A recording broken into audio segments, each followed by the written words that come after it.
राज्य की योगी सरकार ने 7 जून से कोविड की प्रतिबंधों में काफी छूट दी थी। इसके बाद ही 21 जून से रेस्टोरेंट, मॉल्स और जिम्स खोलने के लिए सरकार ने काफी प्रतिबंधों को छूट दी थी। आज हम ये जानने की कोशिश करेंगे कि इतनी रियायतें दी जाने के बाद रेस्टोरेंट और हॉस्पिटैलिटी इंडस्ट्री में कारोबार किस हद तक पटरी पर लौटा है। इसी पर बात करने के लिए आज हमारे साथ जुड़े हैं national restaurant association Noida chapter के प्रेसिडेंट वरुण खेड़ा जी। मैं कहूँ जब से कोविड के नियमों के अंदर जिसको रिलैक्सेशन कहते हैं, जिसे अनलॉकिंग कहते हैं, वो पिछले महीने से चालू हो चुकी थी। जैसे आपने सही कहा कि एक महीने का समय हो चुका है हमारे को, मगर रेस्टोरेंट इंडस्ट्री बहुत ही ज़्यादा बुरी हालत में है।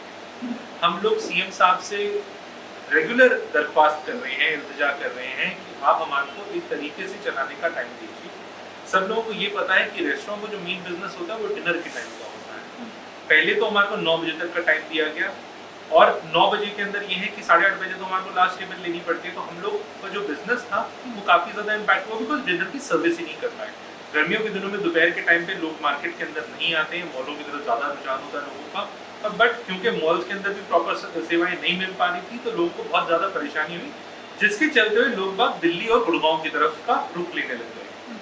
इसके अलावा जो वीकेंड का कर्फ्यू है वो सबसे ज्यादा बड़ी मार है। आप ये सोचिए कि हफ्ते के अंदर जो सबसे मेन बिजनेस के दिन होते हैं हमारे, जहाँ पे सबसे ज्यादा लोग निकलते हैं, बाहर आते हैं, अपने परिवार के साथ आते हैं, उन 2 दिनों को बंद कर दिया गया। ऐसा नहीं कि लोग बाहर नहीं निकल रहे, क्योंकि ज्यादातर ये लगता है कि लोग अगर वीकेंड कर्फ्यू लगा दिया तो लोग बाहर नहीं निकलेंगे। लोग बिल्कुल बाहर निकल रहे हैं। लोग जो है वो दिल्ली और गुड़गांव की तरफ जा रहे हैं। सो नोएडा पर्टिकुलरली की अगर मैं क्षेत्र की बात करूँ तो यहाँ का जितना भी बिजनेस है वो दिल्ली और गुड़गांव की तरफ ट्रांसफर हो गया, जिससे नोएडा के रेस्टोरेंट वालों को बहुत ही ज्यादा बड़ी मार का सामना करना पड़ रहा है national restaurant association of India के द्वारा।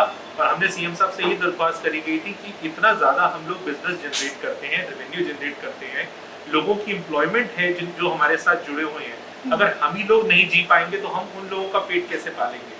उस चीज़ों को मद्देनजर रखते हुए हमने उनसे दरख्वास्त करी थी कि वीकेंड कर्फ्यू को आप रिलैक्स कर दीजिए। एटलीस्ट अगर आप नहीं कर सकते तो आप कुछ मार्केट्स के अंदर कर दीजिए, जहाँ पे केसेस नहीं है वहाँ पे कर दें। एक बहुत बड़ा स्टेट जिसको वो चला रही है, तो हम जानते हैं कि उसके अंदर पूरे नियमों का करने की दिक्कत आती है, मगर कुछ डिस्ट्रिक्ट्स के अंदर जहाँ पे केसेस बिल्कुल नेग्लिजिबल हो चुके हैं, उन डिस्ट्रिक्ट्स के अंदर जरूरी सी बात है कि वो रिलैक्सेशन आना चाहिए।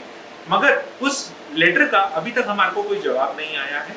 हम अभी भी इंतजार कर रहे हैं कि सीएम साहब और डीएम साहब तक पहुंचने की कोशिश करते हैं, उनको लेटर लिखते हैं, उनको रिक्वेस्ट भेजते हैं, उनसे सवाल जवाब करते रहते हैं कि जिससे किसी तरीके से उन तक हमारी दिक्कत और परेशानियों के बारे में जो चीज़ें हैं उनको पता चले।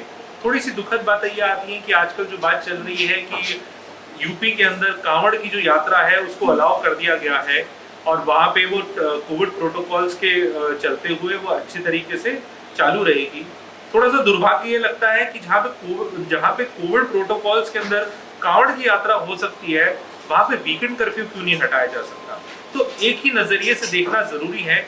आज ट्रेडर और बिजनेसमैन जो पैसा कमा के दे रहा है स्टेट को, जो लोगों का पेट पाल रहा है, आज वही मर रहा है, तो किस तरीके से स्टेट आगे बढ़ेगा मुझे तो ये नहीं समझ आ रहा। तो मैं यही दरख्वास्त करता हूँ आपके चैनल के माध्यम से सीएम साहब और डिस्ट्रिक्ट मजिस्ट्रेट साहब को कि जल्दी से जल्दी किसी तरीके से हमारी डिस्ट्रिक्ट्स को खोला जाए, जिससे हमारा जो व्यवसाय है, बिजनेस है, वो वापस पटरी पे आए। दिल्ली और एनसीआर में सारे लॉकडाउन खत्म हो रहा है, हमारा नोएडा में कम हो रहा है, इसलिए घाटा चल रहा है। ओनर्स को बहुत घाटा हो रहा है, स्टाफ कम है, कस्टमर भी कम आ रहे हैं अभी। इससे तो हम लोग का बहुत लॉस होगा। कस्टमर नहीं आएंगे तो हम लोग का बिक्री नहीं चलेगा, तो हम लोग का बहुत प्रॉब्लम होगा।